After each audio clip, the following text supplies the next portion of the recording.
Upgrading to any operating system, including Windows 7, can mean a little bit of work on your part. You'll need to back up your folders and files so you can transfer them to the new operating system environment. If you're going to be moving from Windows Vista to Windows 7, there's something called Windows Easy Transfer. And not only will it allow you to choose the folders and files you want to bring over, but you can also copy things like user accounts, program settings, internet settings and favorites, even email settings like your contacts and messages too. Well, if you're upgrading from Windows XP, you know you're going to have to do a custom install, which would normally mean manually copying all of the files and folders you want to bring across. But there's something called Windows Easy Transfer for Windows XP. I've loaded up Internet Explorer here, and I've gone to the Microsoft page where I can download Windows Easy Transfer for Windows XP. It didn't exist in XP. There was something for transferring files and settings, but it's not compatible with Windows 7. Now, when you download Windows Easy Transfer for Windows XP, you can run that application on your XP computer. Once you've run the application and you've chosen the different folders, files, and settings that you want to copy over, you can then use Windows Easy Transfer in Windows 7 to bring them over, and that's what we're going to do. But I just wanted to show you that clicking the Continue button here is going to allow you to have Windows Easy Transfer on your XP machine. We'll just close this up. Now, there are different options for transferring your files. You can do it using a Windows Easy Transfer cable, so you could have two computers connected to each other through this cable using Easy Transfer. Simply move the files and settings over. But if it's the same machine that you're upgrading, you'll probably want to use something else, such as a CD, a DVD, or, like I've done, use a USB device. I've plugged in a device, and you can see what happens here in Windows 7. Autoplay launches the window that gives me a number of options for working with the files that are on my removable device. Well, in this case, I don't actually want to do any of these things. I'm just going to close it up. I want to use Easy Transfer to copy all of those files and settings that I chose in XP over to my new Windows 7 installation. So to do that, we'll go to the Start button or Windows Orb, and we've got this little search field down at the bottom. I love this. All I have to do is type in the word Easy, so I don't have to go looking for the program. Look at the top. There's two programs that contain the word Easy. Windows Easy Transfer right there, and Windows Easy Transfer Reports. Once you've used Easy Transfer at least once, you'll be able to go back to Reports to see what happened. Well, we haven't done that yet, so we're going to go to Windows Easy Transfer. And with the USB device already plugged in, you can see from this window all of the different things I can transfer. Now, Windows 7 does bring us some new upgrades to Windows Easy Transfer that didn't exist in the old Vista version. But you can see that user accounts, documents, music, and pictures would be included in the number of files and folders you can move across. There's email, internet favorites, videos, and a whole lot more. We'll click the Next button. Here's where we choose the way that we're doing our transfer. Remember, I mentioned you could use a cable. You could also use a network if you're connected. So if you're using one computer that you're upgrading, you could copy to a network drive and then bring them back.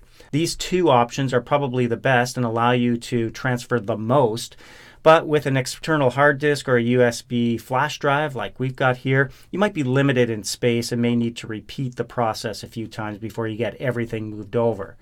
So you'll choose the selection that corresponds to your transfer, and now you need to choose whether or not this is the new computer or the old one. Well, the old one is the old Windows version. Like I said, I've already gone through the download of the XP version of Windows Easy Transfer. I've chosen the files and settings that I want. They're on my USB drive. This is my new computer, so that's the one I'm going to select. And at the very top, has Windows Easy Transfer already saved your files from your old computer? So if you haven't done that, like I already have, your option then would be no, and it would step you through the process of backing up all the stuff that you want to bring across to Windows 7. If the answer is yes, it's already selected, click once to choose.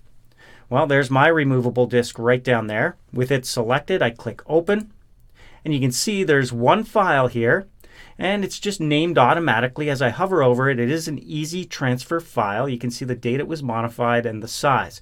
So I select that. It now appears in the file name field, and I can click Open. Now you can see it's copying the Easy Transfer files. This may take a moment. It all depends on how much you're transferring. One neat thing about Easy Transfer is you can also protect all of that information that you're putting on a removable drive. So to be more secure, I added a password, and I need to enter that password here to be able to access those files.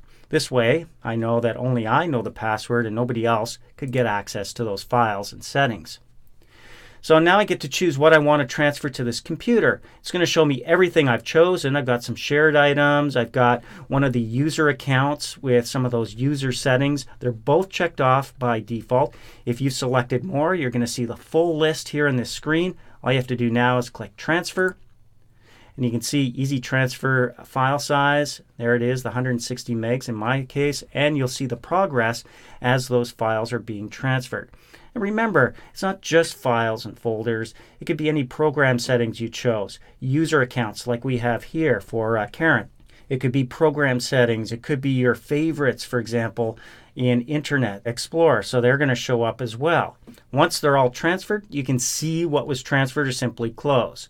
To show what was transferred again, you can see there are a number of documents. And if you want to see those documents, click Details. And one user account. So clicking Details here is going to show me that it's the user account called Karen. And it's transferred to a new user account called Karen here in Windows 7. So that's created for me. I don't have to do any of that.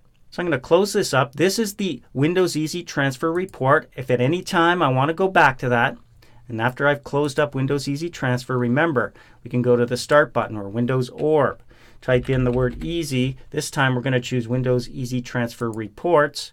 If you need to give permission, click Yes. And there it is. That's the last report. And I can go back to any of these details if I need to look at the different files and so on. Save the report. It's already been saved. I'm going to close it up. And I'm going to close up Windows Easy Transfer Reports. And I'm ready to continue now in Windows 7, having transferred everything I need from my old XP account.